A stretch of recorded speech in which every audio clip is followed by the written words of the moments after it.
Jubilito TV Official. Okay, so yun. Inyo, sa mga kabagis, this is Jubilito TV Official at eto na naman po muli ang isang edisyon ng ating reaction video, mga kalingap, mga kabagis, mga katekram natin, no?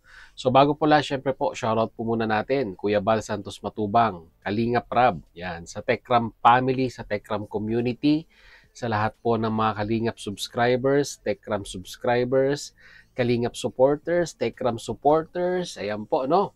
Mega love shoutout po sa inyong lahat. At shoutout na rin po natin at i-take na rin po natin ang opportunity para i-shoutout din po ang mga kasamahan ko po na Kalingap Reactors. Ayan po, no? Team Bios, Team Karepa, Team Watchers. Ayan po. Mega love shoutout po sa inyong lahat. So, ito na nga mga Kalingap at kabagis, no? For today's reaction video, abay syempre, di ba? Reactionan muli natin ito pong live ni Joseph. Yan, Joseph! Di ba? Alam niyo mga Kalingap at kabagis, alam ko napanood niyo na rin po ito sa mga kasamahan ko pong reactors na nag-react regarding po dito sa live ni Joseph. Dahil nga po parang dismayado, no? Dismayado po si Joseph dun po sa naipost, no? Naipost po ni Papa Bear na isa sa mga matagal na rin pong defender ng Tekram. Yan. Shoutout sa iyo, Papa Bear. At yun nga po, no, mga Kalingap at kabagis. Nag-post itong si Papa Bear regarding nga po dito sa isang comment, no, na kanyang nabasa sa isa sa kanyang mga video upload regarding sa isang individual na nagkomento, no? Talagang interesting naman po yung ikinoment, no? Kaya talagang kailangang maipost sa community at malaman ng mga supporters po ng Tekram. So, ganito na nga, no, mga Kalingap at kabagis, no? Ito pong individual na ito ay nag-comment na di umano sila daw po yung tatlong grupo, no, na nag-sponsor po, no, na kung saan ay kumbaga ibinibigay na nila, no, yung pong full authority kay Tatay Ramil kung saan niya po i-dispose yung pong supposed to be na pera po na dapat na mapupunta dito po kay Gador, no? At kumbaga yung kumpiyansa at tiwala nila kay Tatay Ramil ay ganun-ganun na lamang, di ba? Ganun sila ka-solid sumuporta. At syempre po, bilang isang sponsor, kumbaga, sila po yung may buong karapatan kung saan po nila dadalhin yung pera na kanilang ibinigay. Although, sabi nga po ay hinayaan na nila itong si Tatay Ramil kung saan po i-dispose yung perang yon, pero bilang respeto, no, ni Tatay Ramil, no, sa mga sponsor, kasi ganun siya magmahal sa mga sponsor, no? Pinapahalagahan niya po yung mga perang ibinibigay para po makatulong, no? Makatulong po sa mga mission ni Tatay Ramil, ay in-update niya po, no, itong mga grupong ito. Pero ang magandang balita, yun nga po, hinayaan na po ng tatlong grupong ito, or bahala na daw po si Tatay Ramil kung saan gagamitin. Most probably, sabi nga po, sa mission, or yung ibig sabihin, sa pagtulong ni Tatay Ramil sa kanyang mga beneficiaries. At nang dahil nga po sa comment na ito, syempre ang isang Joseph, hindi magpapahuli yan. At dun pa mismo ay nag-comment po siya, no? Mga Kalingap at kabagis at mga katekram natin. Nag-comment siya at talagang akala mo kung sino at inaalam niya kung sino nga daw po yung grupong iyon. Sino daw po yung tatlong grupong iyon. Abay, demanding, di ba? Talagang siya pa yung nasa posisyon ngayon na magtatanong at aalamin kung sino yung mga sponsor na yon ni Tatay Ramil. Demanding. Di po ba? Mga Kalingap, mga katekram natin. Yun nga lang po, sadly, yan, sabi nga ni Joseph, Sadly po, doon po sa kanyang tanong, doon din po sa comment na yon ay wala pong sumagot sa kanya ng tama, no? Kumbaga aminado siya no? Mga kalingap at kabagis, no? Kumbaga parang sinusubukan niya, baka sakali, no? Baka sakali na may pumiyok or may magsalita, pangalanan yung pong mga sponsor na yon. Kaso nga lang po, no, mga kalingap, mga katekram natin, ang inabot po ni Joseph ay puro negatibong komento na kung saan ay ito nga po, 'di ba? Binabasa niya pa isa-isa yung pong mga negatibong komentong nakuha niya. Doon din po sa mismong comment na itinatanong niya kung sino daw po yung tatlong grupong yun. 'Di ba? Doon pa lang mga kalingap, mga katekram natin, 'di ba? Supposed to be dapat ay nanahimik ka na. Kasi sa tuwing magko-comment ka at magsasalita ka regarding diyan, ay yung mismong community po, yung mismong supporters po ng Tekram ang bumabara sa iyo. 'Di ba? Ngayon, siguro po dahil wala po siyang outlet, no, para ilabas ang kanyang sabihin na nating emosyon, no, regarding sa mga natatanggap niyang negatibong komento sa mga bashers, no? Bashers niya talaga 'yon.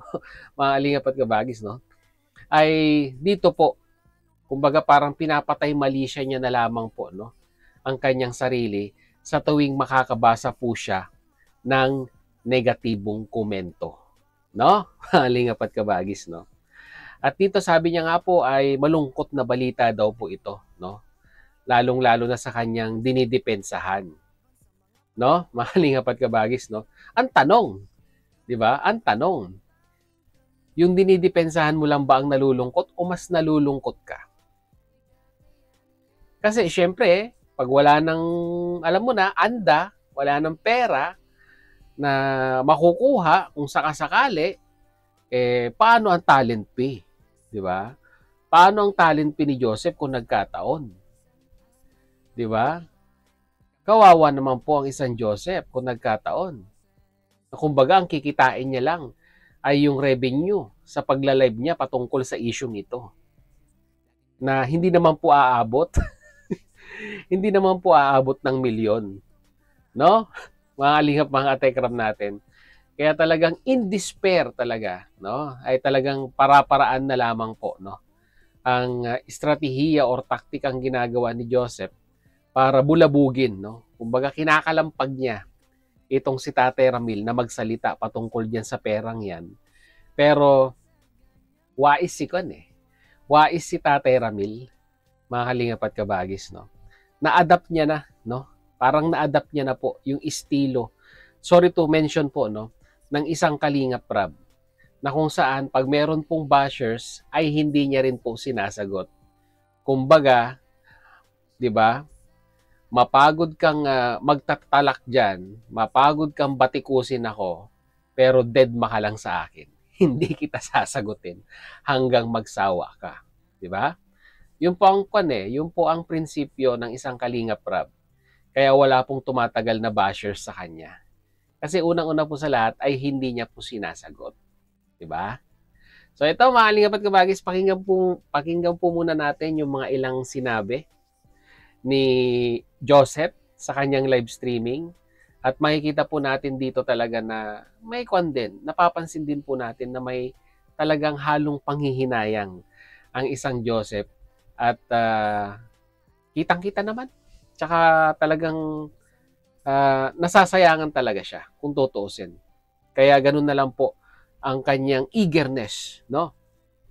Na malaman kung sino nga daw po itong mga sponsor na ito. Na ina-assume niya nga po na sila daw po yung mga sponsor na bigay bawi, no? Parang ganon. Kwan lang naman po no? Isang grupo lang naman po yan, yung bigay bawi. Yung pong nagkakaroon ng interest ngayon, no?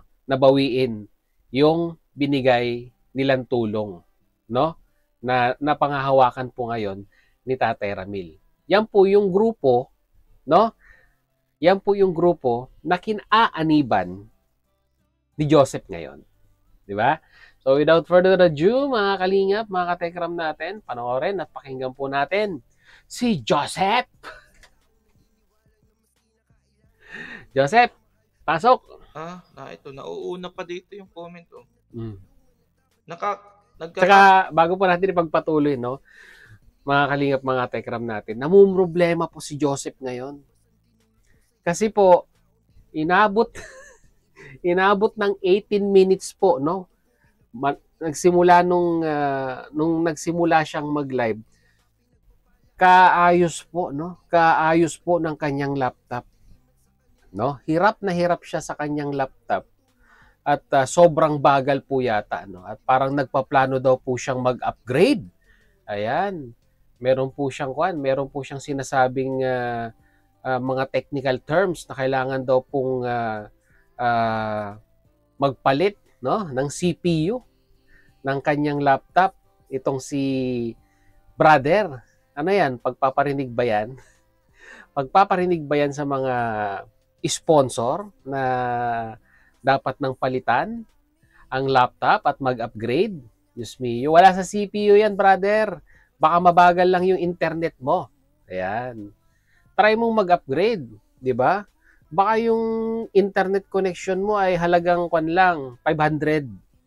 Kaya 500 din yung bilis. Sige, simulan na po natin, mga kalingap at kabagis, no? isa sila laban sa'yo. Ang dami depender nila Tekram. Janet Cisneros, babalik din yung mga maling ginagawa nila kay Dave. Don't you worry. Bien naluluan. May PM ako sa'yo. Yan. Isilia Balesteros. Opo, nabasa ko. Dapat lang sa mission kasi nakilala si Dave dahil sa mission nila Tekram. Okay, eto na. May magandang nag-comment na dapat lang daw talaga sa mission. Kasi si Gador ay nakilala naman talaga, no? Doon talaga siya nakilala. Kasi nga po at that time, ay nagmi-mission si Ramil nung nakilala niya po itong si Gador. Di ba? Magkandalitso-litso na. Magandang hapon, brother Say. Sad to hear po, if totoo yan. Nakakalungkot po, ano? Di ba? Nakakalungkot talaga sa side nila. Kasi nga po, syempre, yung pera ay talagang napakalayo na, di ba? Kumbaga parang dati abot kamay, ngayon ay talagang siguro ay 1 kilometro na po ang distansya mula po sa kanilang kinatatayuan or kung saan lupalop man sila nandoon ngayon, di ba? Kumbaga sabi nga po nila, literal na pera na, naging bato pa. Yon. Kaya pala po walang imik sila Tekram. Walang imik. Patungkol dun sa hamon ni Dave na nasa na yung pera niya, kaya pala po walang imik at nananahimik. Ilang linggo na pong nananahimik. According po dito, According po dito, mga kapambihira, sa comment po ito sa vlog ni Berbrand at ipinost po niya sa kanyang community, and then ang sabi po dito, basahin ko po ulit, kaliskisan po nating mabuti yung kakaliskisan niya daw po, no? Mga kalingap, mga katekram natin, itong comment na to. Kumbaga sabi niya, kumbaga in layman's term, di ba? I-analyze niya daw pong mabuti itong comment na ito. Kumbaga hahanapan ng butas, no? Mga kalingap at kabagis, no? Ang tanong na lang po dito, no? Yung pagkuan po, no? Ibabalik ko lang po yung naging komento, no, ni Sir Archie Hilario doon po sa kanyang previous na live streaming, no. Yung mga ganitong usapin, lalong-lalo na po pera ang pinag-uusapan, ay wag po nating wag po nating ipaglaban sa social media.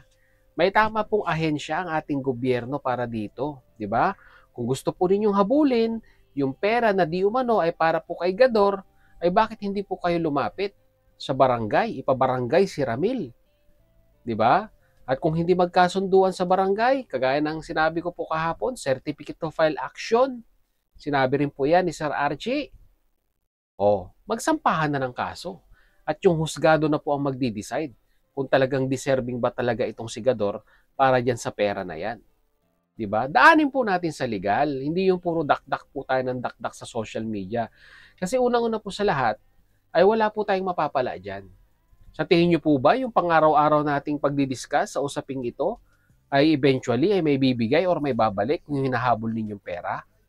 Hindi po, 'di ba? Suntok sa buwan 'yan, 'di ba? In your face, parang ganun po 'yun, no? Mga kalingap, mga katekram natin, in your face. Sige, pagpatuloy natin. Kasi nakakalungkot po ito. Kami pong 3 groups, nag-decide na po na ibigay na lang po kay Tatay Ram para sa misyon. Okay. Oh, ano bang mahirap intindihin doon? 3 grupo na dating sumusuporta kay Gador ay nakapag-decide na yung supposed to be na pera para kay Gador ay ibibigay na lang sa misyon. 'Di ba? Napakalinaw. Mas malinaw pa, no, sa ihi ng bagong panganak. Yan, pasensya na po. Ang tanong ko po dyan ay sino kaya yung 3 groups na yan? Oh. Bakit all of a sudden ay nagkaroon ka ng curiosity kung sino yung 3 grupo na yan? No? Ano ba ang mapapala mo, Joseph, pag nalaman mo kung sino yung mga 3 grupo na yan? I-reverse mo ang kanilang desisyon? Papakiusapan mo sila? Ganun ba ang balak mo? Ano unang-una sa lahat ang intensyon ng isang Joseph kung bakit gusto niyang malaman kung sino yung 3 grupong yan? Di ba? Baka ba'y balak wakwakin? Di ba? Bakit? Ito ha, to be honest ha. Ano? To be honest daw po. Pambihira. To be honest daw po, no? Mga kalingap at kabagis, in the first place ay hindi na po naging honest si brother sa kanyang sarili. No? Dito sa sabi nga po paghihimay niya dito sa komentong ito. Unang-una sa lahat, maging honest ka muna sa sarili mo, no? Bago mo sabihin sa mga viewers mo na, di ba? To be honest para sa kanila. Pambihira. Parang baliktad yata yun. Sige, pagpatuloy natin. Ito po, kasi po nag-PM ako dyan. Nasa ba yung PM ko? Oo, nag-PM po siya. Yung po yung sinasabi ko kanina. Wait lang, hanapin ko yung comment. Nag-PM po ako dyan. Ay, nag-comment pala ako. Di ba? Litong-lito na po siya, mga kalingap, mga katekram natin. Di ba? Nag-PM, tapos biglang nag-comment. Oh, di ba?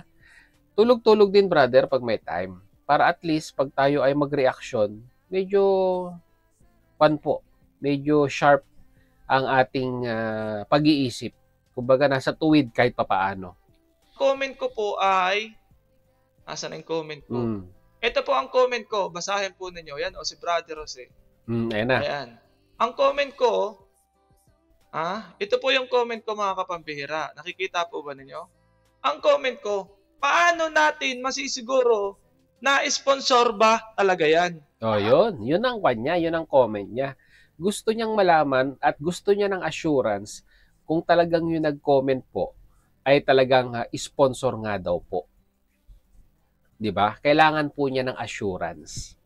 Pagpalagay natin, brother, nakuha mo yung assurance na gusto mong mangyari. Let's say for example, may isang individual na nilatagan ka ng resibo at na magpapatunay na sila yung mga sponsor. Ano ang gagawin mo ngayon? May magagawa ka ba para dun sa naging decision nila na ibigay yung pera? 'Di ba? Para sa misyon ni Tatay Ramil? 'Di ba? At saka ito na lang. 'Di ba? Wala ka sa posisyon, 'di ba? Bilang isang reactor na alamin kung sino itong mga to. Dahil unang-una sa lahat, sponsor yan ni Tatay Ramil. Di ba? Naisama na lamang si Gador. Kasi nga, di ba, parte siya ng pamilya dati. Di ba? Nasuportahan na lang. Naging bonus na lang yung pagsuporta kay Gador. Pero, mainly, ang sinusuportahan nila, si Tatay Ramil. So, bakit gusto mong malaman? And secondly, wala ka sa posisyon para kilalanin kung sino yung mga individual na ito. Di po ba makalingap at kabagis, no? Kaya dito po, no, napaghahalata lamang po itong si Joseph na desperado na talaga. Lalong-lalo na po nung nalaman niya na may unti-unti na pong lumalabas ng mga sponsor at nagpapahiwatig na kung saan po dadalhin yung pong perang hard-earned money nila. Dahil kahit pagbalik-balik na rin po natin ng sitwasyon, although bigay na po ito, no? Although bigay na po ito, ay may karapatan pa rin po silang magsalita kung saan nila i-diversify yung perang itinulong nila. Hindi mo pwedeng pilitin ang mga sponsor na kung saan dadalhin yung pera nila. Kasi ang kalalabasan nun ay minamanipulate mo na itong mga sponsor. Diba? Kinokontrol mo na sila. Which is, hindi po maganda yon. Bad po yun para sa isang sabihin na nating ini-sponsoran. No? Na minamanduhan mo yung mga bawat galawan nila sa pagtulong sa iyo bilang isang sabihin na nating charity vlogger. No? Mga Kalingap at Kabagis. Ito po yung patungkol kay Tatay Ramil. Hindi kay Joseph. Hindi naman na charity vlogger yan eh. Diba? Kasi ngayon, kung titignan mo ang kanyang channel, wala ka na mapapanood na charity. Puro kwan na po, no? Puro mga ganitong klaseng content na po ang mapapanood mo sa kanyang channel. Diba? Nakapokus na po doon sa kanyang dinidepensahang dating, diba? Dating tinulungan, no, na naging parte ng pamilya ng Manalastas family. So yun, mga Kalingap at Kabagis, no, mga katekram natin. Mag-comment na lamang po kayo sa ating comment section kung ano naman po ang inyong masasabi, opinion, reaction dito po sa naging sagot, no, parang panghihinayang ni Joseph regarding po dito sa pagbawi or pagsasalita po, no, ng tatlong grupo na nag-i-sponsor po. Supposed to be dito po sana, no, sa perang misteryosong pera, no, na hinahabol po, no, ng kanilang kliyente. Yan. Lagay niyo po sa ating comment section, mga Kalingap at Kabagis. So yun, muli, maraming salamat dahil sa dulo po ng ating reaction video ngayong araw na ito ay nasamahan niyo po muli si Jubilito TV Official at muli po nagpapaalala po ang inyong host. So kung hindi pa po nakasubscribe sa channel po natin, ayan, subscribe niyo na po. At lagi ko pong sinasabi, ang pagsusubscribe po ay walang bayad, libre lang po yan. At kung nagustuhan niyo po ang ating reaction video for today, ay wala rin pong bayad, no? Mga Kalingap, mga katekram natin. Subscribe niyo na rin po, no? Mga Kalingap, mga katekram natin. So yun, hanggang dito na lang. Once again, this is Jubilito TV Official, proud member po ng Team Koos at ng Team Vios. As I always say, mga Kalingap, mga Kabagis, mga katekram natin, peace, God first. God bless po. Bye-bye!